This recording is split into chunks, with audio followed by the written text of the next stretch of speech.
Hello les petits potes, j'espère que ça roule de votre côté. Aujourd'hui on se retrouve avec mon frère qui va vous présenter la réfection des étriers Brembo 4 pistons. Ces étriers sont montés d'origine sur Clio 3, Mégane 2 et 3 RS. Dans son cas, c'est juste un kit gros frein pour sa R11 Turbo qui ne va pas rester tout à fait d'origine. Je te conseille de regarder jusqu'à la fin, il va même jusqu'à refaire les tuyaux rigides qui accompagnent ces étriers, c'est super intéressant. En attendant le petit partage, les likes, les commentaires et je vous souhaite un bon visionnage. J'ai déjà démonté les étriers du véhicule. J'ai même retiré directement les plaquettes, ainsi que les vis de purge, les tuyaux et ainsi de suite. Donc là, on a des étriers qui sont complètement démontés, à part la partie piston qu'on va voir ici, que vous verrez juste ici, ou là. C'est justement cette partie-là à laquelle on va s'intéresser. Donc j'ai fait ma commande de pièces. Donc du coup, tout est neuf, avec tout ce qui est tige et verrou de plaquettes, les joints extérieurs et les joints toriques à l'intérieur. Donc c'est parti, on va s'occuper justement de cet étrier-là et de ces deux pistons ici. Donc le premier truc, c'est de retirer cette tige, enfin ces deux tiges. Voilà. Donc là, je les avais déjà enlevés avec les plaquettes. Donc là, on tape ici avec un burin pour justement les retirer. Donc faites attention parce que ici, c'est souvent martelé de chaque côté. Ici, on peut le voir aussi. C'est très martelé. Voilà. Et pour cela, on va déjà mettre une planche entre les deux pour limiter. Je vais le mettre comme ça. Voilà. Et après, l'idée, c'est de mettre de l'air comprimé ici, enfin un des trois trous. Il va falloir boucher les autres. Si vous avez des vis de purge, c'est mieux. Là, il devrait sortir facilement parce que j'ai déjà amorcé. Mais du coup, vous bouchez au maximum et vous mettez de l'air sur un des trois trous. Ok? Donc, on va faire ça.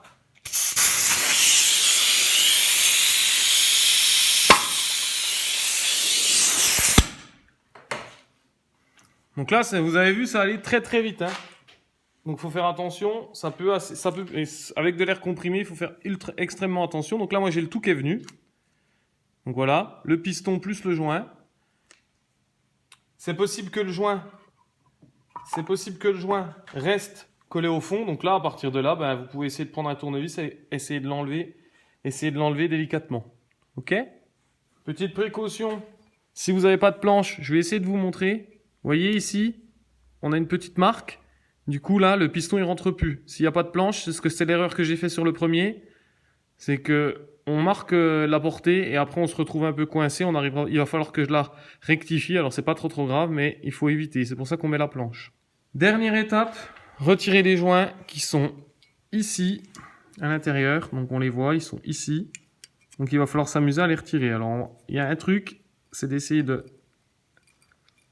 pivoter. Alors je vais essayer de zoomer pour vous montrer. Comme ça, en essayant de tourner, on arrive à les avoir. Raté. Voilà. Là, je viens de l'avoir. Donc, si on voit bien, il est là. Il y a juste à le retirer.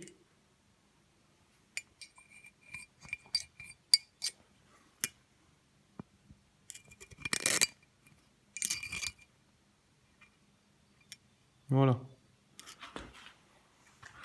On reproduit ça de l'autre côté.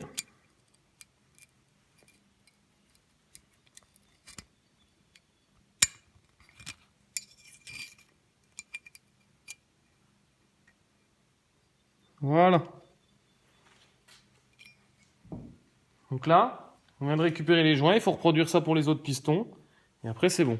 C'est parti pour la deuxième partie. Donc là, on va remonter complètement l'étrier. On reprend de l'ancien étrier les vis de purge, les 4 pistons. Et après, ce qui est neuf, ça va être les joints spi qui vont autour pour protéger de la graisse et les joints toriques qui vont à l'intérieur, juste ici, pour faire coulisser les pistons.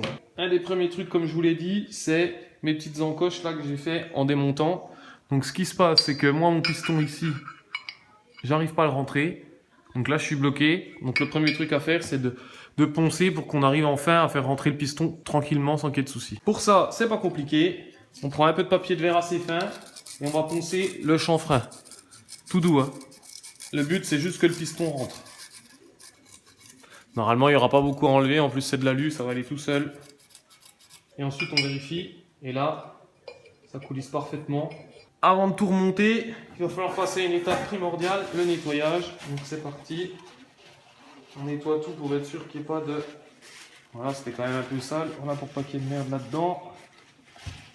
Pour les gorges, moi je prends un petit tournevis.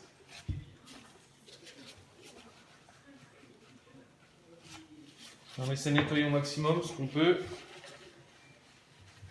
Voilà. Le fond aussi. Tout ce qu'il faut. Voilà. Donc là, on est bon. Pour moi, il est propre. Il n'y a pas de souci.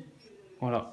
Donc là, on va partir sur le remontage complet. La première chose, ça va être de prendre la graisse,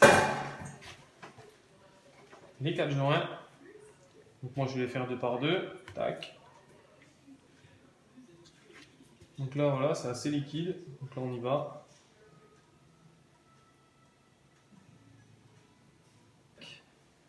Et ensuite, on le fixe. Voilà, celui-là, c'est bon. Ensuite, on fait le deuxième.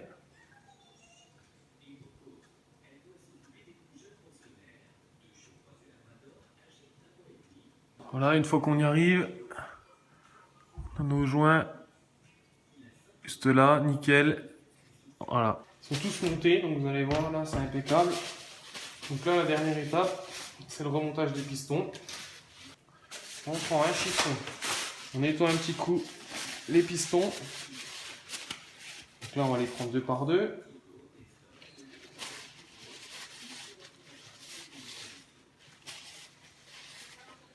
Voilà, on part sur la lubrification des pistons.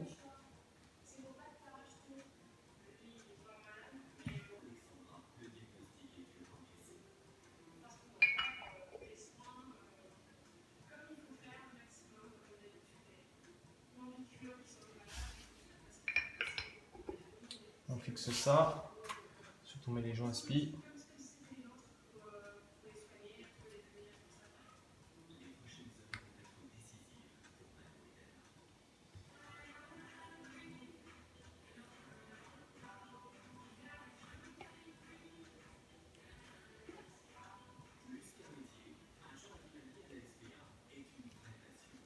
Voilà.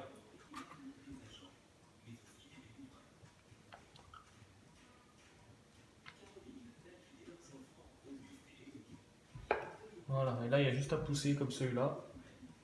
Là, le joint spi, on le met à peu près.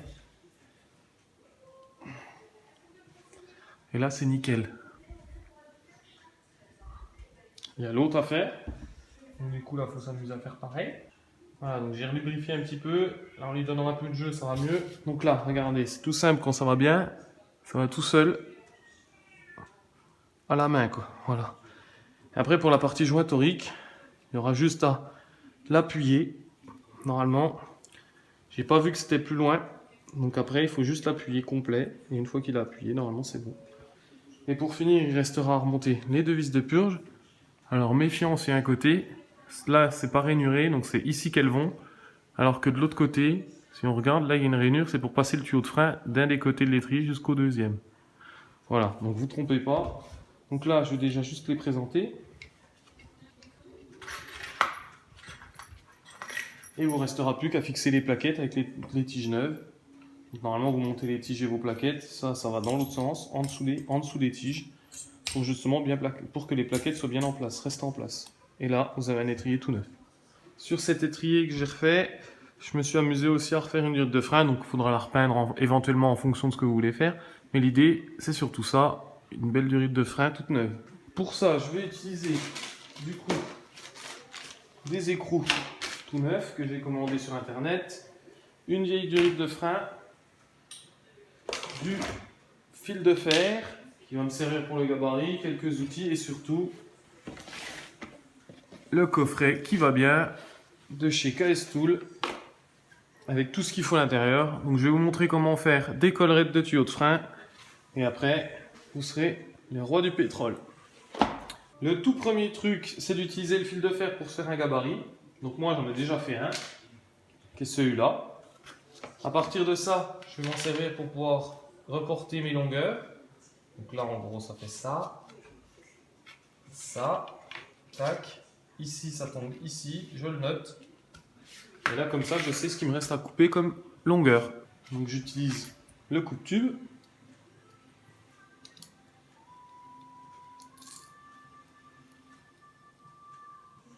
Donc j'ai fait ma marque ici.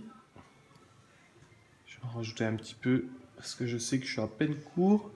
Tac, on serre. On pivote. On continue étape par étape.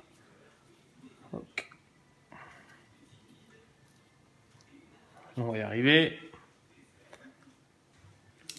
Voilà, donc là on est bon. Tac, j'ai récupéré mon tuyau. Impeccable.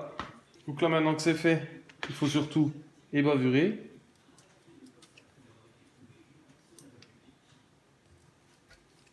Pour avoir quelque chose de propre. Et on en profite pour poncer le tout.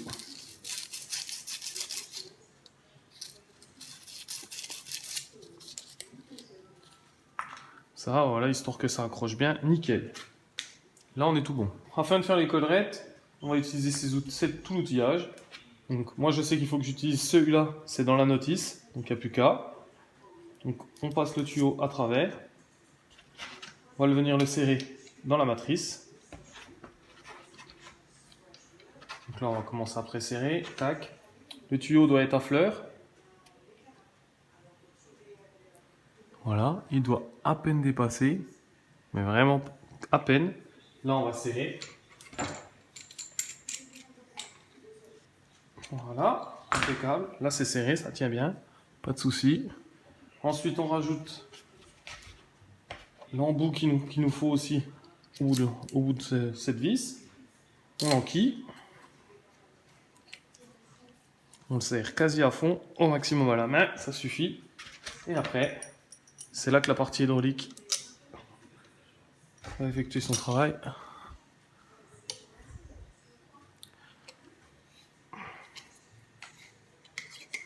On serre à fond.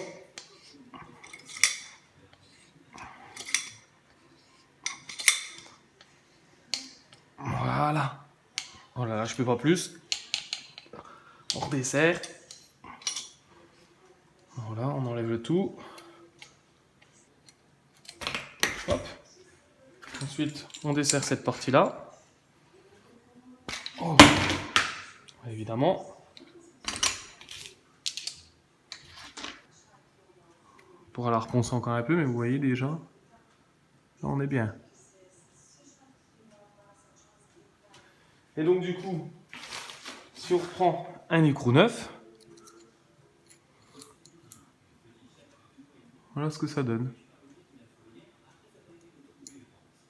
Et ça c'est top. Après il n'y a plus qu'à faire l'autre côté, et après le former avec la cintreuse directement, pour avoir la forme désirée. Et à partir de là, vous êtes au top. Tu m'étonnes frangin, là il y a de quoi être au top. Merci à toi pour cette vidéo de qualité. Les amis, j'espère que ça vous a plu et que ça vous aidera si vous avez vous aussi à rénover des étriers Brembo. N'hésitez pas à liker, commenter, partager la vidéo et vous abonner si ce n'est pas déjà fait. Je vous dis à très vite, ciao ciao.